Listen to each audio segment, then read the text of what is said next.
حسن پاک تشریف لے جا رہے ہیں. آپ نے دیکھا کہ کھجوروں کا باغ ہے، اس کے دروازے پر ایک بہت غریب نحیف کمزور سا بندہ بیٹھا ہوا ہے، اس کے ساتھ ایک کتا بھی بیٹھا ہے اور وہ دونوں کھانا کھا رہے ہیں، بندہ بھی اور کتا بھی. تو ایک لقمہ وہ خود کھاتا ہے، دوسرا کتے کو دیتا ہے. امام حسن پاک دور کھڑے دیکھ رہے ہیں، کافی سارا کھانا جتنا اس نے کھانا تھا، ایک لقمہ خود کھاتا ہے، دوسرا کتے کو دیتا ہے، خود کھاتا ہے، دوسرا کتے کو دیتا ہے. جب کھانا ختم ہو گیا تو امام حسن پاک قریب گئے، سلام دعا کے بعد فرمایا کہ بھائی تو کون ہے اور یہ کتے کا تیرے ساتھ کیا تعلق ہے؟ اس نے کہا جی یہ جو کھجوروں کا باغ ہے، میں اس مالک کا غلام ہوں، زر خرید غلام ہوں.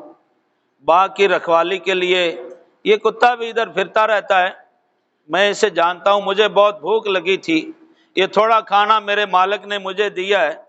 تو یہ کتا بھی اللہ کی مخلوق ہے، یہ بھی بھوکا اور پیاسا تھا، تو مجھے شرم آئی اللہ تعالیٰ سے کہ میں کھاؤں اور اللہ تعالیٰ کی یہ مخلوق جو مجھے تکلیف بھی نہیں دیتی تو یہ بھوکا رہے، یہ مجھے دیکھتا رہے گا.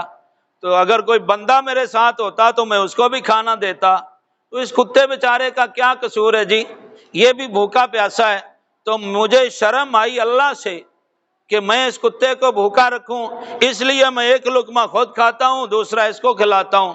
امام حسن نے فرمایا یہ تو اولیاء اللہ کے اوصاف ہوتے ہیں جو تیرے اندر پائے جاتے ہیں، یہ عام بندے تو نہیں ایسا سوچتے. تو ادھر ہی بیٹھے رہنا، میں دوبارہ آتا ہوں. اس کو آپ نے کچھ نہیں فرمایا کہ میں کہاں جا رہا ہوں، کیا کروں گا، بلکہ امام پاک رضی اللہ تعالی عنہ نے اسے فرمایا کہ بھائی تو ادھر ہی بیٹھے رہنا، میں دوبارہ آتا ہوں. امام حسن گئے اس باغ کے مالک کے پاس، پوچھا وہ فلاں باغ کھجوروں کا تمہارا ہے؟ کہا جی میرا ہے. فرمایا وہاں ایک آدمی کمزور سا غلام جس کی ہڈیاں نکلی ہوئی ہیں وہ بھی تمہارا ہے؟ جی میرا ہے. امام حسن نے فرمایا وہ غلام اور باغ فروخت کرنا چاہو گے؟ جی بیچیں گے، مناسب قیمت مل گئی تو بیچ دیں گے. کیا لینا چاہتے ہو؟ غلام کے اتنے ہیں، باغ کے اتنے.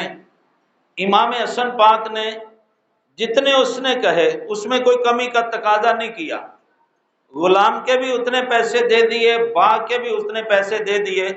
اس سے معاہدہ کر کے امام حسن پاک واپس آ گئے اور آ کر اس غلام کو فرمایا کہ میں نے اس مالک سے تجھے بھی اور اس کھجوروں کے بڑے باغ کو خرید لیا ہے، اب اللہ تعالیٰ کی رضا کے لیے یہ باغ میں تیری ملکیت کرتا ہوں، مجھے اس کی ضرورت نہیں ہے. یہ جتنے ایکڑ کا باغ ہے اب آج سے یہ اس کا نہیں ہے، میرا بھی نہیں ہے، میں نے خرید لیا ہے. تجھے بھی اور اس باغ کو بھی اللہ کی رضا کے لیے میں آزاد کرتا ہوں، اور تو اس باغ کا مالک ہے، اب تو جو چاہے کرے. پورا باغ خرید کر اس غلام کو مالک بنا دیا. اللہ اللہ اللہ، کمال ہے. امام حسن پاک کی یہ سخاوت کا ایک واقعہ ہے.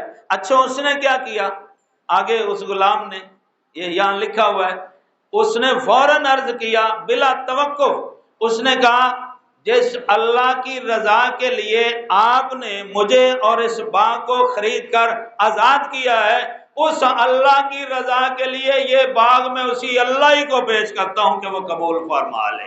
اللہ اللہ اللہ اللہ، سبحان اللہ.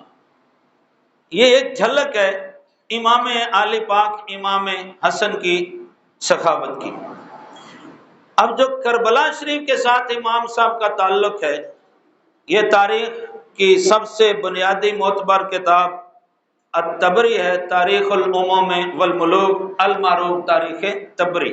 شہدائے کربلا کے نام گناتے ہیں اور کہتے ہیں کہ جو بنو ہاشم یعنی اولاد فاطمہ اور اولاد علی میں سے جو یہاں شہید ہوئے، ان میں سے سیدنا امام حسن پاک رضی اللہ تعالیٰ عنہ کے